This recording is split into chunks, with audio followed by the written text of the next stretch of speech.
right, our final talk for this local flora section is by David Keil. David is a professor emeritus from Cal Poly San Luis Obispo, where he started teaching in 1976 and taught general botany, plant taxonomy, field botany, and biogeography for 39 years. How many students out there of David's are in the audience? Not that many, I'm surprised. A few, anyway. Hi, Jordan. He was also the curator and director of the Robert F. Hoover Herbarium, and he has also had a major role in both editions of the Jepson Manual, and he loves Asteraceae and floristics. David is going to talk to us about building on the legacy, second edition of the vascular plants of San Luis Obispo County. David.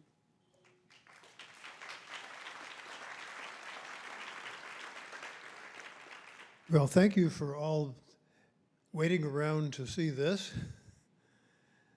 Let's see if I can get the buttons to go in the right direction here.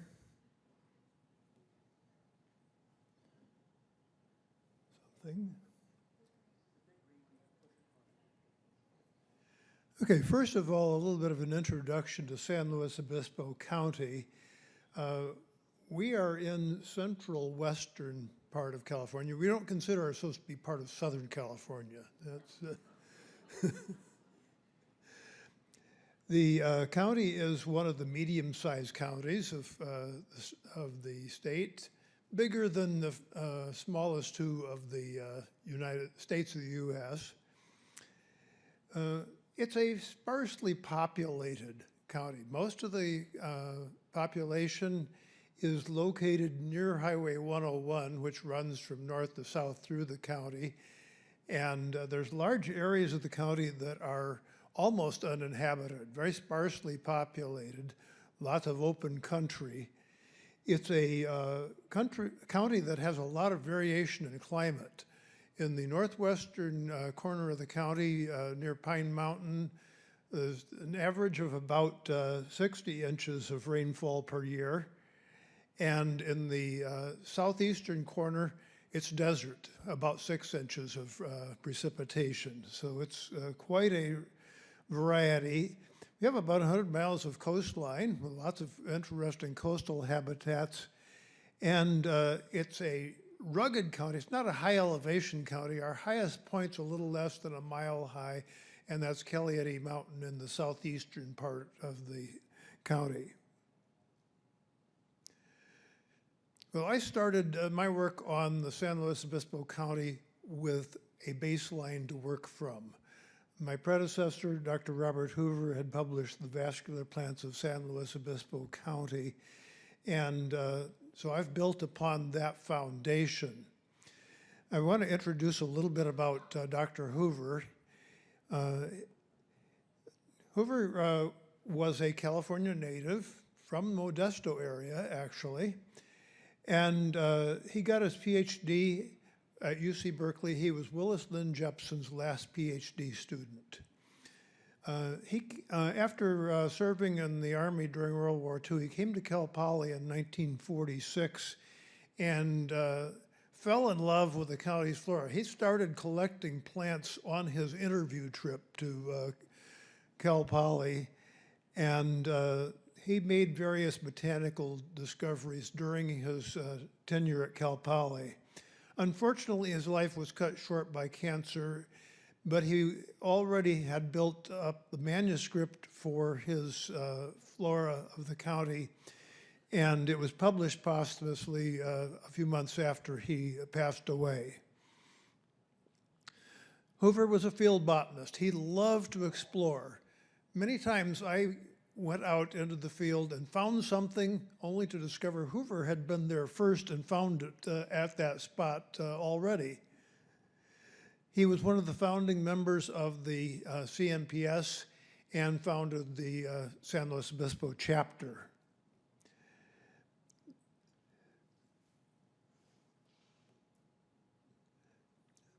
The Cal Poly Herbarium, which I had the privilege of curating for many years, was named in Dr. Hoover's honor about the time he retired from Cal Poly.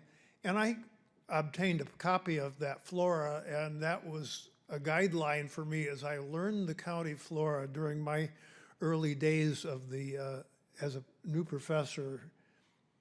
Here's a couple of the plants that Dr. Hoover named from San Luis Obispo County, taxa that had been previously unknown. Both of these were from the northwestern corner of the county. Dr. Hoover wanted to include photographs in his flora, but that just didn't happen because of his illness. So a group of photographers and colleagues from the Native Plant Society put together a book of photos that was published in 1974 in his honor.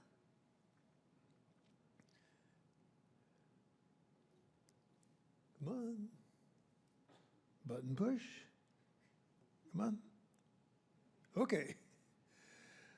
I came to Cal Poly much later than Dr. Hoover.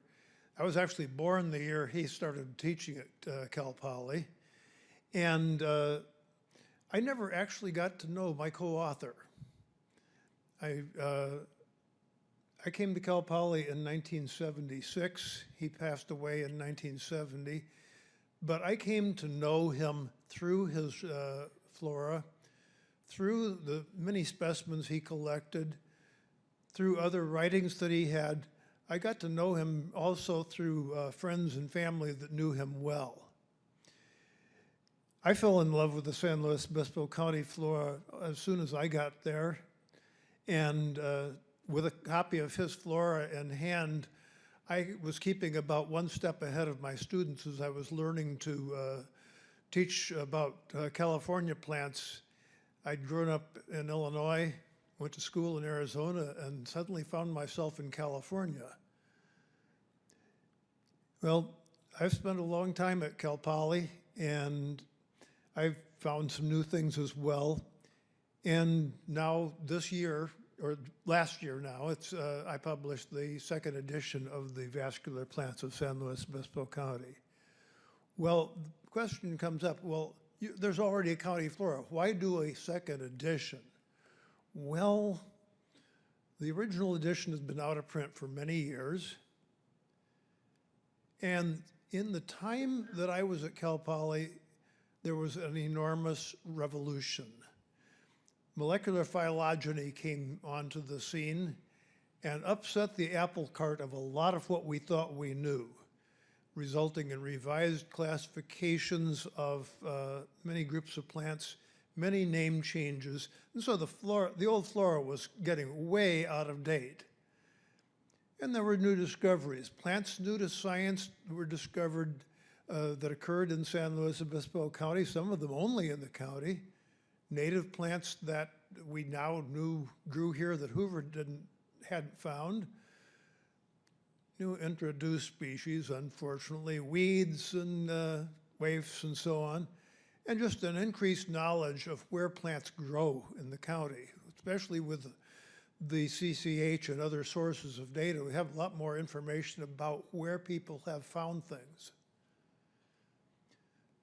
Well, I started to take on the project gradually. I was teaching classes. The book was out of print, so we were using the old red book. But I got involved in the Jepson Manual project right in the very beginning of that project, and I started learning about how to write floras and took on a big role in the Jepson Manual project. And CNPS members started saying, why don't you work on publishing a second edition? And so I started doing that. The idea was planted in the 1980s. I really didn't start working on it until the 90s. And I got a copyright release from Bob Hoover, Dr. Hoover's son, that allowed me to use his flora as a basis for the flora that I was writing. So that was very, very useful.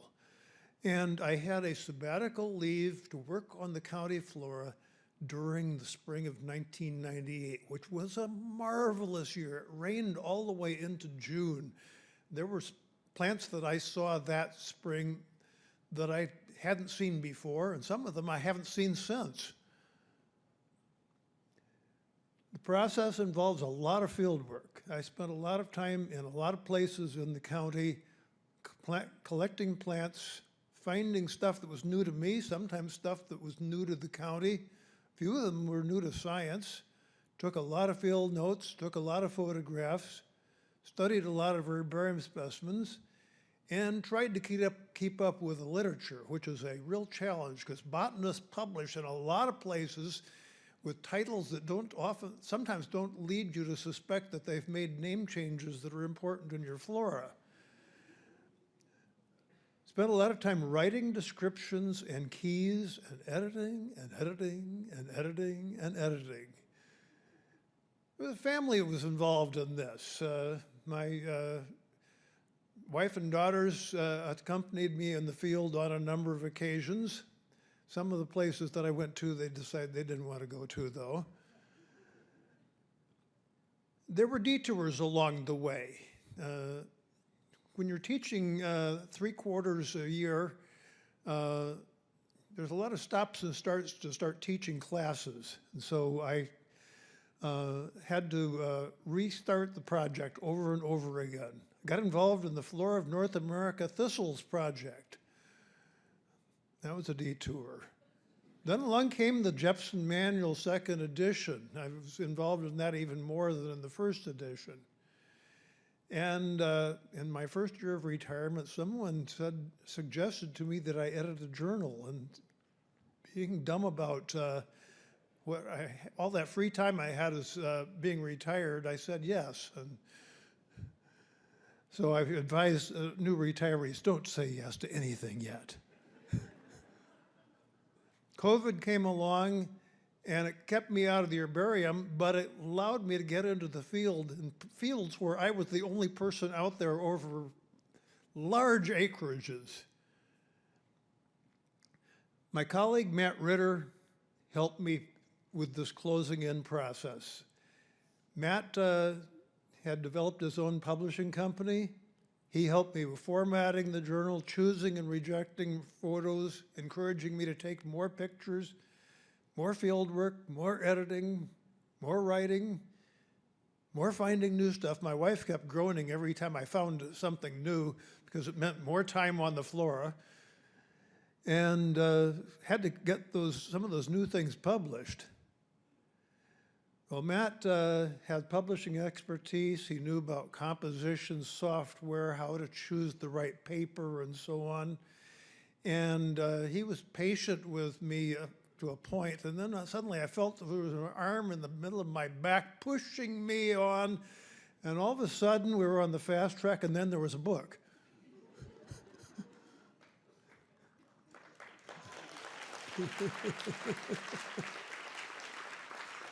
A few things about the flora. Well, there's a fairly lengthy introduction that includes quite a bit that was written by my co-author, Dr. Hoover. There were a lot of stuff true about the county. Of course, I had to edit it all, but we included detailed county maps, discussions of various aspects of the county. This book does have the photos in it that Dr. Hoover would have wanted, and high-quality photos of a lot of plant communities and a lot of plant species.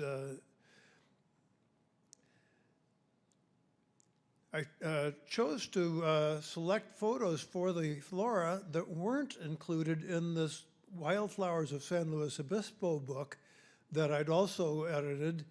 And so this can serve as a supplement to the flora.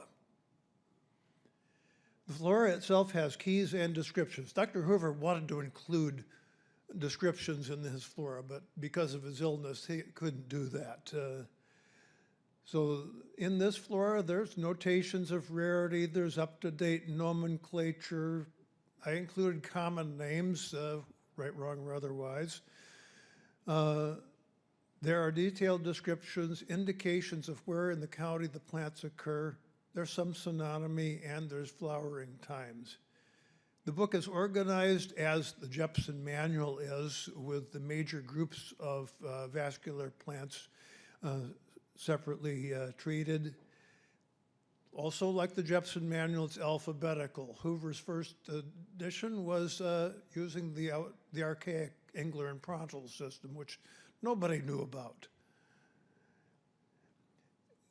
I used, like a botanist does, I used technical terms, but I tried to weed out those technical terms that weren't needed. Well, some of the results of the flora. There's an increase in the number of species, about 300 more native species, just about double the number of natural introduced species, naturalized and so on. Large proportion of the species native to the county are also native, some species native to the county are actually naturalized from elsewhere in the state, but there are a lot of naturalized species from elsewhere as well. The county has a lot of rare taxa, quite a few 1Bs and a bunch of less 4s because we're far away from the border. There's not many that are more common elsewhere. There are new species to the county that were discovered since Dr. Hoover published his flora, addition of lots of other new species to the flora. And then there were some rediscoveries that I can talk about on an individual basis. And a flora is never complete. Name changes are happening. How many of you know the genus Ramphospermum? Well, you're all going to get exposed to Ramphospermum because the Jepson's going to pick that up soon as well. Brassica nigra, bye. Well, the flora, it's, I didn't bring any hard copies with me because it's already sold out. But you can get an ebook version of this, and you can scan that QR code and get a link to Pacific Street Publishing and get an ebook. And we are looking for a printer to get the second printing done. So come to San Luis Obispo County and explore. Come visit us, come see the wildflowers, and try out this new flora. Thank you.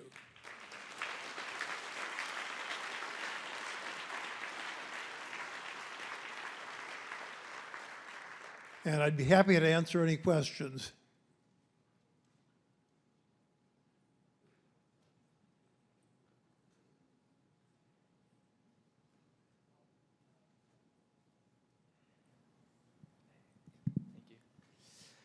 That was an amazing flora. I think we're all curious what your next project is, David. Well, my next project is to try to finish getting photographs of all the species that are I don't have photographs of yet from the county flora. There's still a list of those that I have not gotten to the right place at the right time to take good quality pictures. I'd love to be able to put those all up online in one place that's accessible, but I haven't figured out how to do that yet. And there may be a method or a place to do that.